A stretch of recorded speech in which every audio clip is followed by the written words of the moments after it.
Some new players have entered the Alberta NDP leadership race. The party will choose its successor for Rachel Notley on June the 22nd. Now, to chat about some of the candidates in more detail is our legislative reporter and the Alberta correspondent for the National Post, Tyler Dawson, who joins us once again from Edmonton. Now, Tyler, the list so far is Sarah Hoffman, Raki Pancholi, Kathleen Ganley, Jody Calahoo-Stonehouse, Gil McGowan, and former Calgary Mayor Naheed Nenshi. Now, it appears as though Nenshi is receiving the most media attention, but he says his color is actually purple, not orange. How's that going to work for the NDP? Yeah, it's a really good question.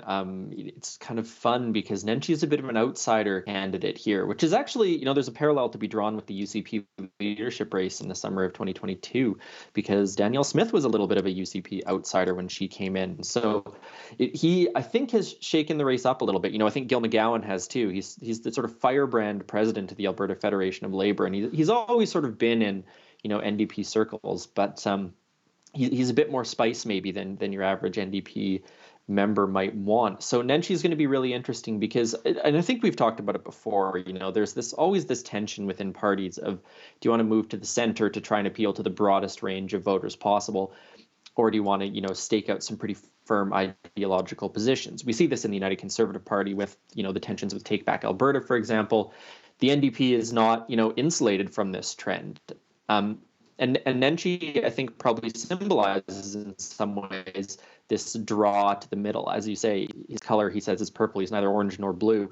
And so if he becomes leader, that really, the question sort of comes up of where is he going to take the New Democrats ideologically? But the big thing I think that's interesting about Nenshi is, as you sort of alluded to, the coverage. And part of the reason for that is that people know him, people know his name. I think probably if you were to ask Albertans who Gil McGowan is, for example, compared to Naheed Nenshi, there'd be a pretty big difference in terms of knowledge on that point. So that, I think, in some ways is the biggest thing that Nenshi brings to this race, is just broad-based name recognition. I think he won 3 or 4 elections as mayor of Calgary. He outlasted 3 or 4 premiers, 2 prime ministers. He's been around for a long time, and everyone knows who he is. So that, I think, is really going to matter. The question is going to be sort of how many new members are signing up, how many old members is Nenshi going to be able to bring over to his side, and does the imperative of having a leader who can maybe have a better shot at beating Danielle Smith, is that the most important thing for members of the party? So I think he's really shaken up the race, but it's also quite a good crew in the sense that you have relatively diverse representation of the geographic regions in Alberta, insofar as there are that many NDP members outside of the 2 big cities. There's a relatively good representation of some of their ideological views, as we just said.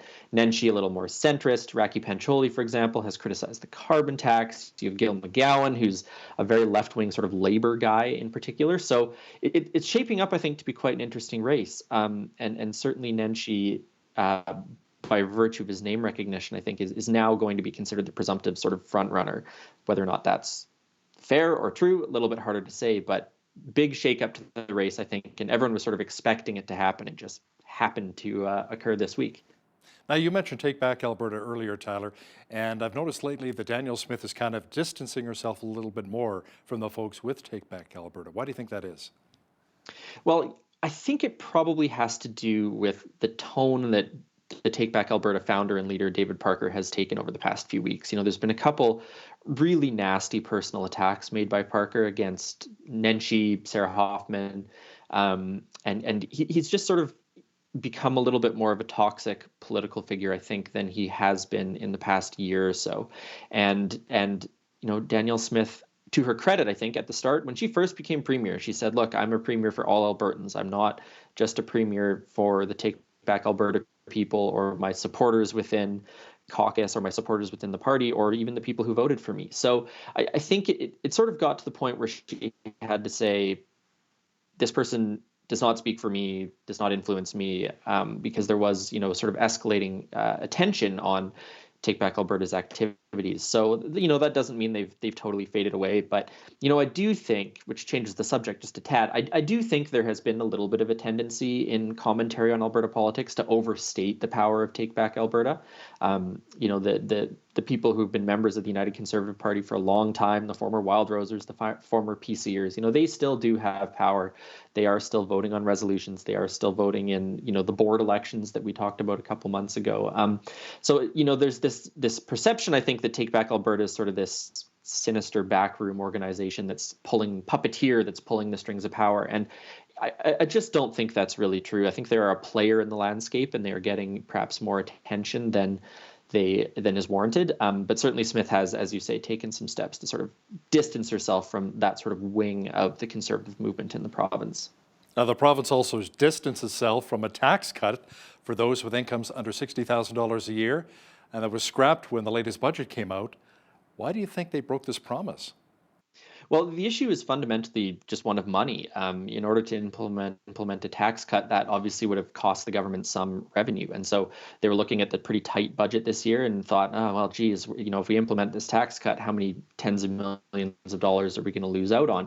They are insisting that it's still coming, however, that the budget didn't allow for it this year, but maybe next year, maybe the year after, perhaps they can phase it in, a 0.5% or a 1% tax cut at a time instead of the 2% that they'd promised. So they haven't fully broken the promise yet. And I think there's going to be quite a bit of attention paid to that. Promising a tax cut that's a big promise. And if a party ends up breaking that, nobody's going to be very happy with them. So I think they're sort of trying to buy themselves a little bit of time to figure out some of the budgetary stuff before they go about doing that. Tyler, Premier Danielle Smith has said in the past that she wants to get off the roller coaster ride, which is the energy prices, really tied in with that. Instead, the plan is to invest more into the Heritage Savings Fund. The plan with Budget 2024 is to put, around $2 billion into the fund and maybe, live off the interest? That's the long-term plan, yeah. So she'd sort of highlighted this in her address to the province a couple weeks ago and said that, if we hadn't raided the Heritage Fund, we'd have $200 billion or something like that. And the interest returns on that would be $25 billion a year kind of thing. And think of all the fun stuff we could do with it. So, everyone's kind of had that plan for the past 30 years. The Heritage Fund was always supposed to be used for various things, ensuring long-term future prosperity. But, in rough budget years, it got raided to cover some costs. It certainly was used to avoid income tax increases or avoid a provincial sales tax, things like that. So, but this is going to be the plan, is to get the Heritage Fund to between $200 billion and $400 billion. The interest rate should be enough to sort of fund the government's operating expenses each year, if that happens. So that $2 billion is one of the early phases in this, early steps in this. There's supposed to be a more thorough, more robust, more complete sort of roadmap to get the trust fund to that huge number by 2050. Obviously, that's not a very large amount of time. It's 25-ish years to get there. And the fund, I think, is around 20 or 25 billion. So that's a 10-time increase in 25 years is going to be quite an ambitious promise, I think. But it'll be very interesting to follow that and also see whether or not, if budgets continue to be tight, if this government is going to sort of retain the fiscal discipline to not go into the Heritage Fund, because it was Conservative governments in the past that have done that. I'd actually like to see a breakdown of percentages of how much money from oil revenue actually went into the Heritage Fund. So if we kind of turn our back a little bit on the energy sector, we maybe not have as much money to put into the Heritage Fund. So I'd kind of like to see the breakdown on that. Now, the budget is also calling for a $5,000 tax credit for skilled workers, hoping to attract them here to our province. The Alberta is Calling attraction bonus will cost around $10 million, Tyler, and will target more tradespeople and healthcare workers. Is this something very similar to the campaign that Jason Kenney rolled out when he was still premier? It is, yeah. It's essentially the same thing, or a part of the same thing. They've had this whole campaign to attract people, and now they're saying, but if you come here, we'll give you some money. And so that the number is $5,000 per person. If they work here for a year, I believe they have to file taxes here at the end of the next year, and then they'll get that tax credit. And so the reason it's $5,000 is that that's apparently about the average cost of moving to Alberta from another province to sort of set up a life here, because I believe the original promise was more like $1,200. So it's gone up. It's a better deal for folks who are thinking about moving to Wild Rose country. The really interesting thing is that this has been pitched, as you said, as attracting skilled tradespeople and healthcare professionals, but they're not specifically targeting healthcare professionals. And the minister, Matt Jones, I think, was asked about that, and he said, "Look, the healthcare worker shortage, it's a problem in Alberta, but it's a problem everywhere else too." So the government is sort of aware that they don't necessarily want to poach healthcare workers from other provinces, and instead they want to try and work more collaboratively to solve this problem. But for everyone else who's thinking of moving here, skilled tradespeople, things like that, there's this $5,000 available. I think it's one of the best provinces in Canada. I'm a little biased, mind you, but I've lived in BC, Ontario, and I've lived in a few provinces as well.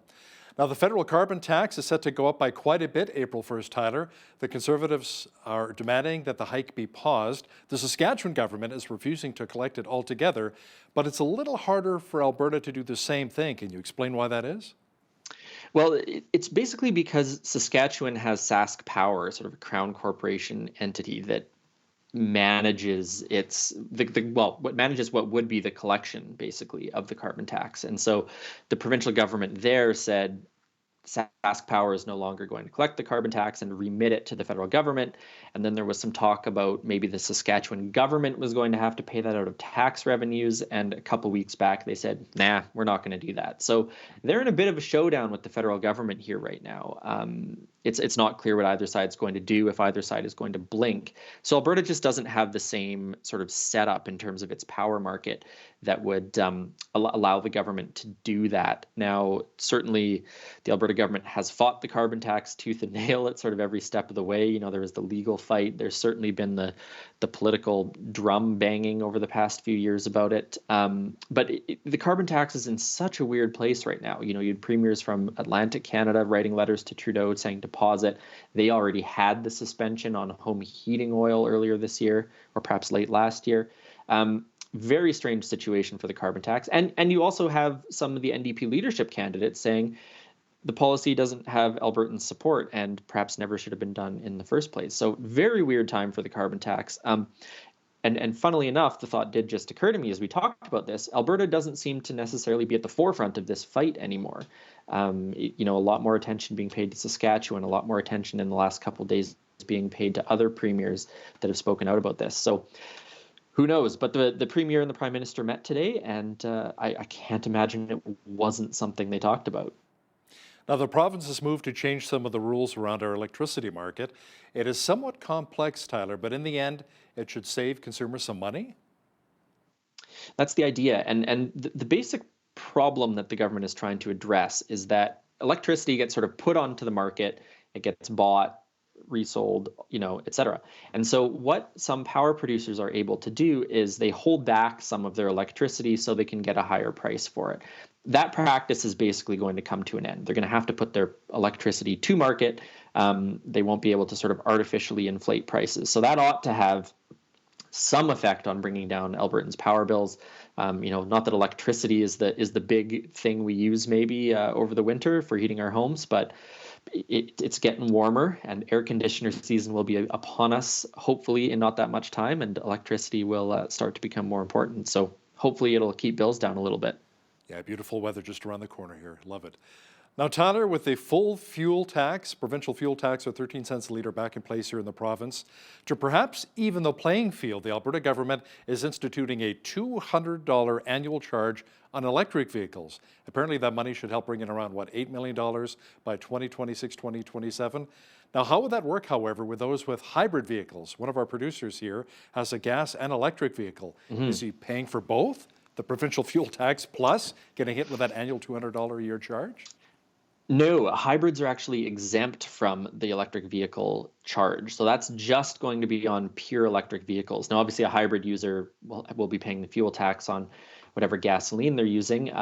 But no, the electric vehicle tax is specifically for electric vehicles. And the basic argument is, look, electric vehicles might not use gas, but they certainly do cause wear and tear on the roads. Therefore, they should have to pay, something to access this network that's publicly funded. And the government says that $200 is about what the average Albertan pays per year in the fuel tax. So if you're filling up enough times that it adds up to 200, electric vehicle owners are going to have to pay the same. Now, the counter argument to that has been, well, if that's the issue, why not perhaps tax vehicles by their weight or something like that? So It's a bit of an odd one. I mean, I think we're probably the only jurisdiction in Canada that's implementing this, and no doubt it's going to make electric vehicle advocates quite angry. But as you said, about $8 million down the road here that the government will be bringing in. So certainly they're trying to balance some fairness. They're trying to balance a little bit of revenue earning capability, because if the fuel tax is worth X amount of money every year, if everyone switches over to electric vehicles in the next 10 years, that's going to be a big chunk of money the government loses out on.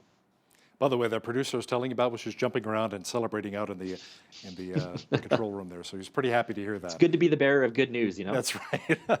He's our legislative reporter and the Alberta correspondent with the National Post. Tyler Dawson, thanks so much for joining us today from Edmonton. Thanks for having me, Hal.